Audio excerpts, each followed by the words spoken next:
All right, we are here with Homer Flynn, creative director of the incredible band, The Residents. Homer, thanks so much for being able and willing to talk about your new book today. I really appreciate it. Sure, yeah, no, happy to be here. Yeah, so here it is. It's called The Sight for Sore Eyes. And this is volume one, which I'd like to ask you about in a little bit. But could you talk a little about this book and, you know, what it is, who might be the ideal target audience, and, you know, just any stories that might be noteworthy about it? If you want to hold it, go for Well, it. sure, yeah. I was approached by Aaron Tanner, the publisher, and I don't know, over a year ago. I think maybe he approached ESD, East Side Digital. Mm. ESD is a East Coast distributor of Residence products, and they are also a 25% owner of the Cryptic Corporation. Oh, I didn't know that. Okay. Yeah, yeah. Yeah.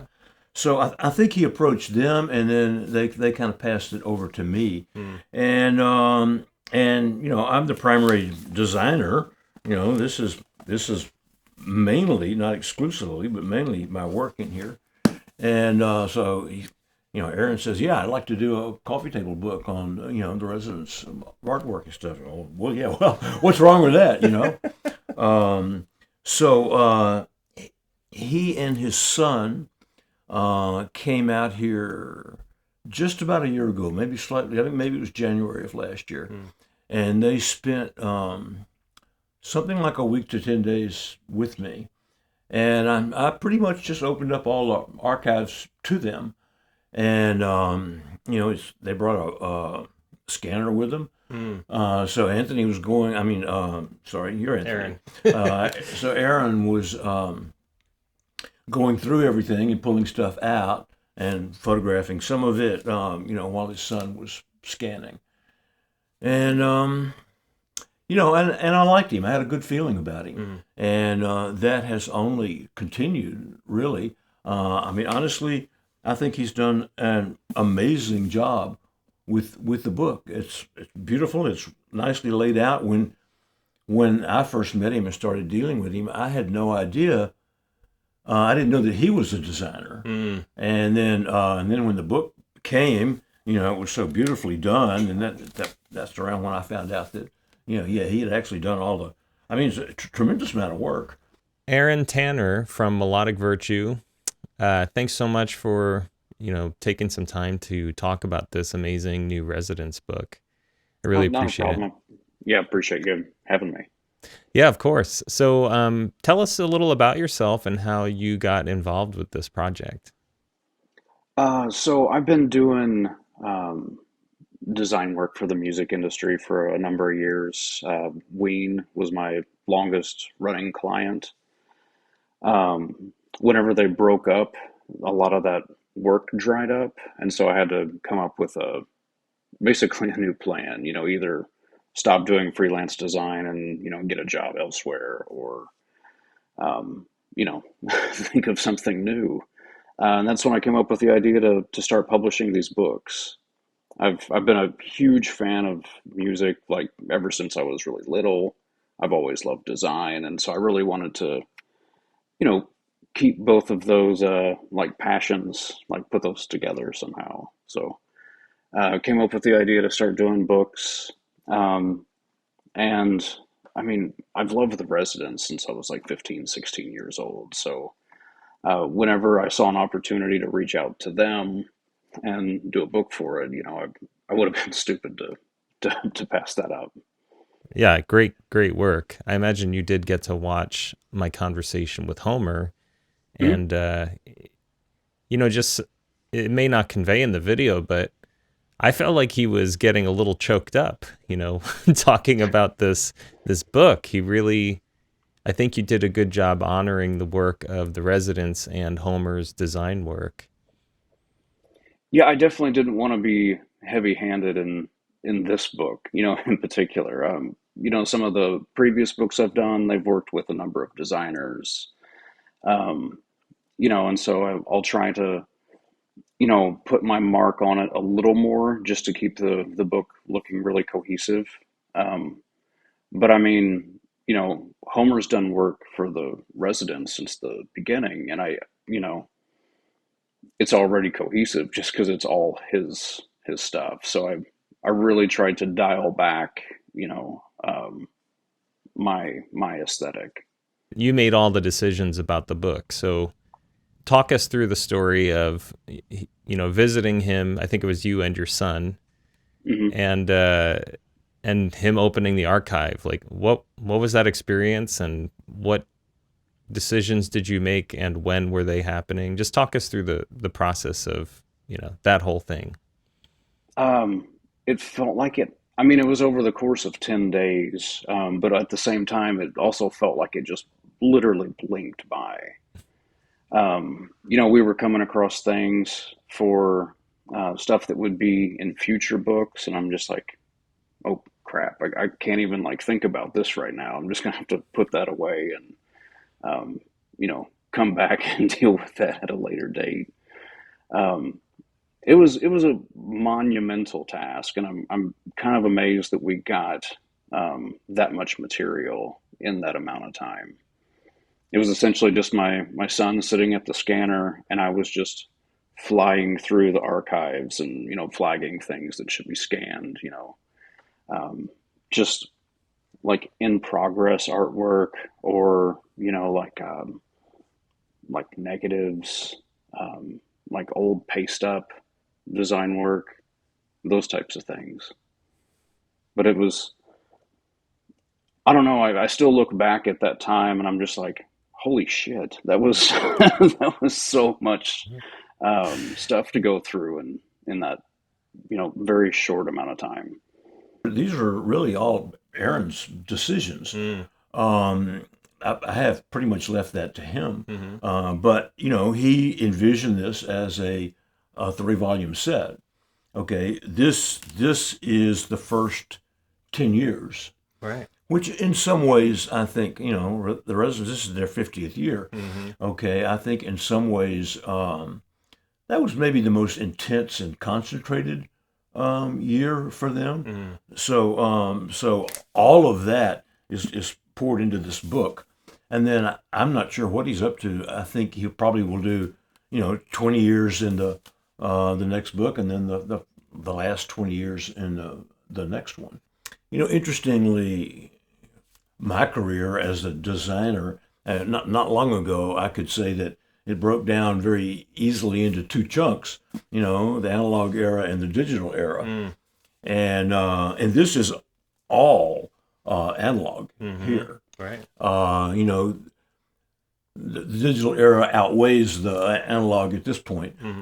But I started using Photoshop. I was an analog photographer and darkroom guy, so I started using Photoshop in the early to mid '90s, somewhere in there, Hmm. and there was a transition um, to digital, and you know I'm not one of these analog you know people analog or nothing, that analog is the greatest in the world. Right. I Right. mean, I love the artifacts that are left over after the process in analog, and some of those are in here, you know. Hmm. But when it comes to working tools to meet deadlines, you can't beat Photoshop and digital tools. Right. So so anyway, the next one will pretty much be probably kind of half and half. I mean, if he goes to the early '80s to the early 2000s, that will break down, Hmm. and then the last one will be exclusively digital. Did you collect enough material for 2 or 3 volumes like he suggested, or you primarily got one plus, some extra in this trip? Well, we had an extra day, and so I started to collect material for book two. But I mean, I literally just barely scratched the surface. Okay. Um, When did the I'm digital era start? um, the digital era for the residents. Yeah. Um, I don't know yet. Okay. Yeah, I'm just I kind of mean, curious about that. Like he said, there's more digital material than there is, physical analog material. So I was curious if you got that far. Like, did you go through all of the analog materials and just scan as much as possible, and then mhm. left? Or is there a plan to go return and get through, another chunk of it, or what? Yeah, so this project actually started, I think it was like maybe 2 or 3 weeks before the pandemic hit. So we had already, made plans to fly out there and do all of this work, but then, that happened and plans got put on hold. So after about like a year of waiting, um, Homer went ahead and collected like everything he'd already digitized just throughout the years and got that to me on a hard drive. And I started sorting through all that and basically got a nice head start. But then a lot of the stuff, I mean, it's all stuff that people have seen, you know, the stuff that he gave me. And I was obviously still want the stuff that people haven't seen, including me. What is there a lot of material that you didn't include, or is it fairly comprehensive? You packed as much into volume one as you could. Yeah, so it's literally everything I found that wasn't repetitive. Like for instance the single like eyeball mask on the t-shirt, that image is repeated quite a bit over like all kinds of different materials, and I didn't want to, just have pages and pages of that. Um, but yeah, almost everything I found was included. Obviously, I'm not you.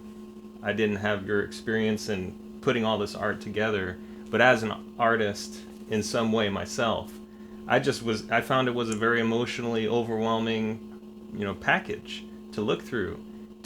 And this is just a snippet of the work you and the residents have done. Did you have a sort of emotional response to this book when you saw it? Because I think a lot of fans open this up and it's overwhelming. It's incredible. It's this really deep insight into this amazing group of people. Yeah, I had a pretty emotional response to it. I mean, we see things in different ways, Yeah. and it's like my my initial response was, "Wow, a real coffee table book, cool." Yeah. I mean, as a designer, Right. this is it. This is as It's good what as you it live gets, for, right? Yeah, a Yeah. coffee table book. And honestly, it's overwhelming enough, and it's overwhelmed me that it took me a while to get around to trying to take it all in. Yeah. And in some ways I was kind of, well, in some ways I was busy. I'm always busy, but at the same time, I was really interested to get feedback from other people, get a response, and the response has been overwhelmingly positive. So, so yeah. Once again, I'm like you. I really look forward to seeing the next two, and once again the response to this has been great. I think it's selling pretty well. I know it's selling pretty well. Yeah. So that means there will be at least one more. I think every artist does this, but I think the residents or operate a little differently. But I look back at things I did 5 years ago and go, "Oh my goodness, I was so immature. I didn't know what I was doing." What? How did it end up this way? Do you have any reflections like when you look through this book? Oh, that could have been different. We could have done that better. I'm sure I could go through it and pick some of those things out for sure. But I mean, I think that's not, as you say, that's every artist. I mean, there are things that I go back and see, and I go, yeah, that's pretty cool. What are some of those things? Well, some of the highlights for me, I'm extremely happy with the Eskimo cover. Yeah. I mean, the Eskimo album was really a landmark for the residents, and they put 4 years of time into that. And it's one of those things. It's what is it that they say? A person's grasp should never exceed their reach, Right. something like that.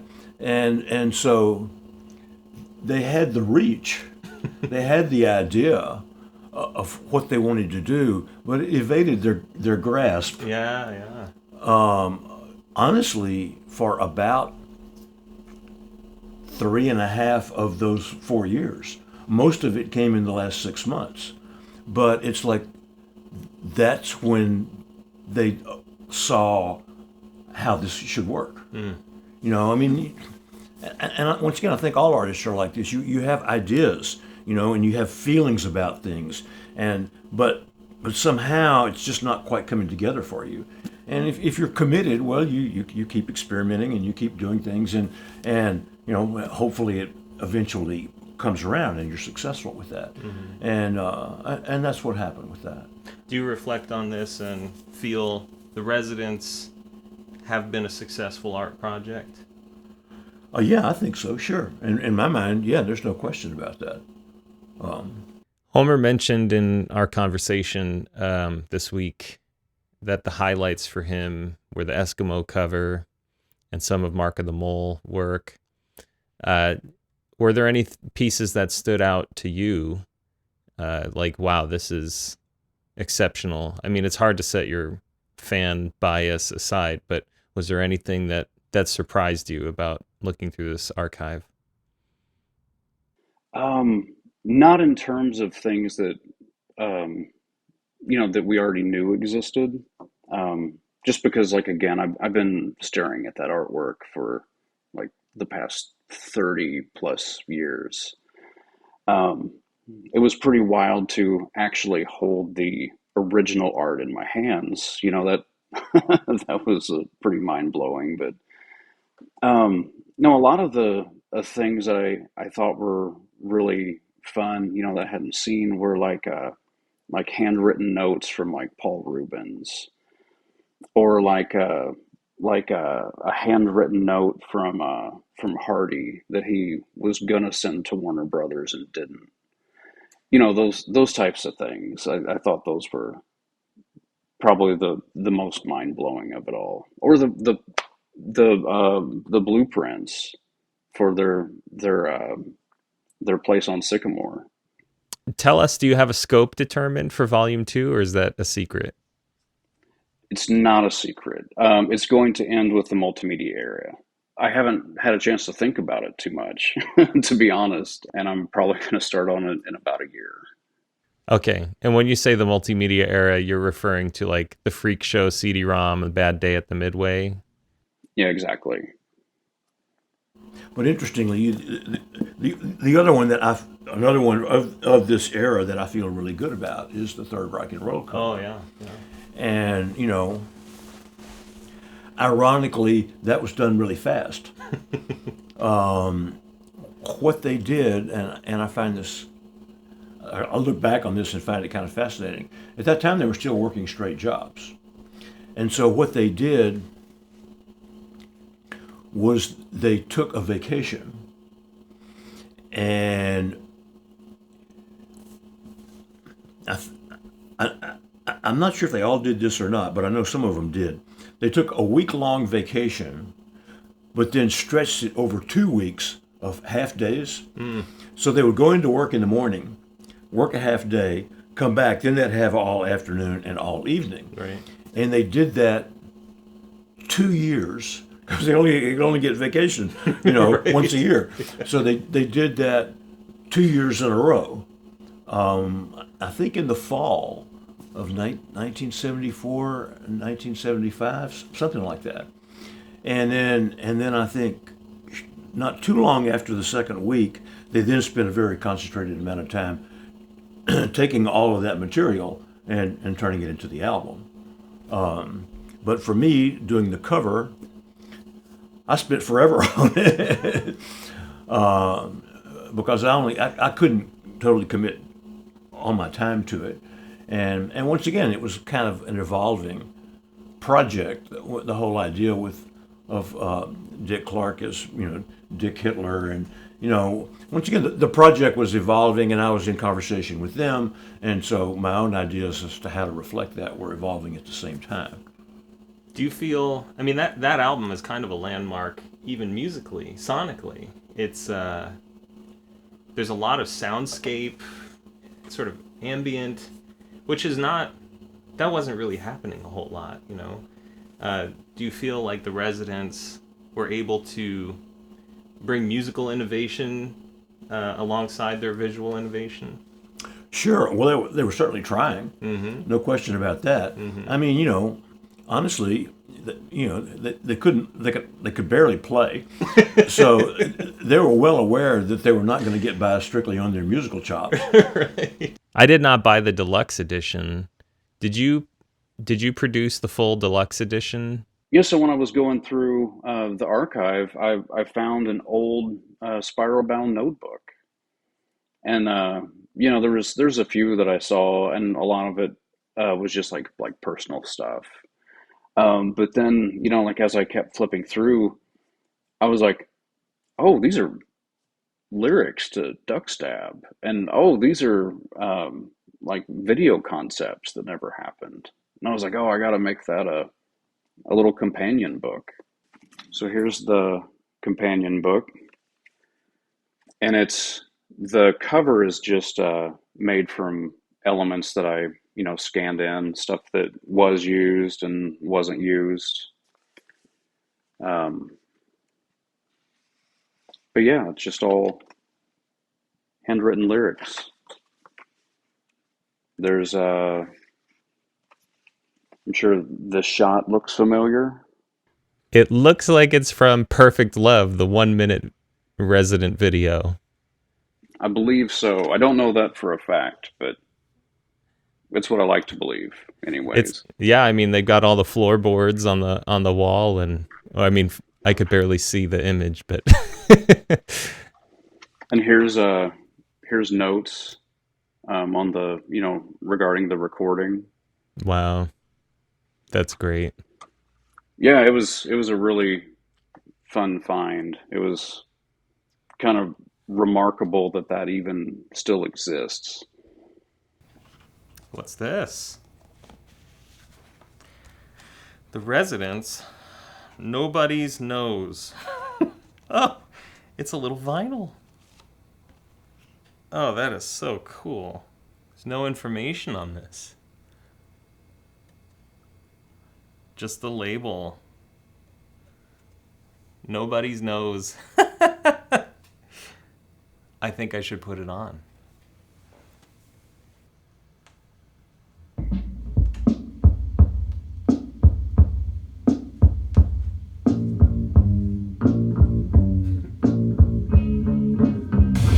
His name is Nobody.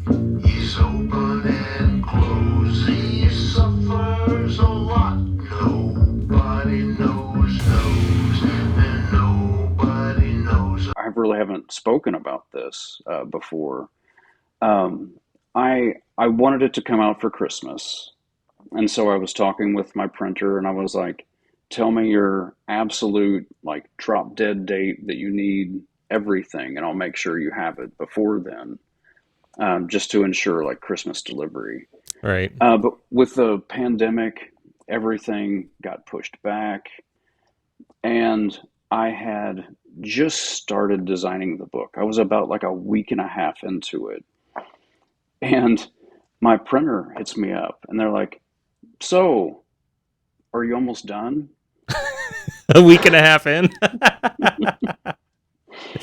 And I mean, normally I'll spend like anywhere from like 6 to 8 weeks designing these books, which is Yeah, still a very short amount of time. it is. The Residence book, I did it in about 3. Wow. That's hmm wild. I got an Airbnb just so I could be left alone.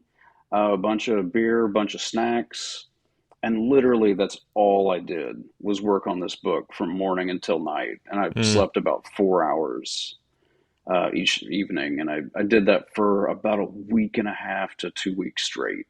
amazing. Said it doesn't change the speed, said it doesn't change the speed, said it doesn't change the speed, said it doesn't change the speed, said the presence in the future, in the future.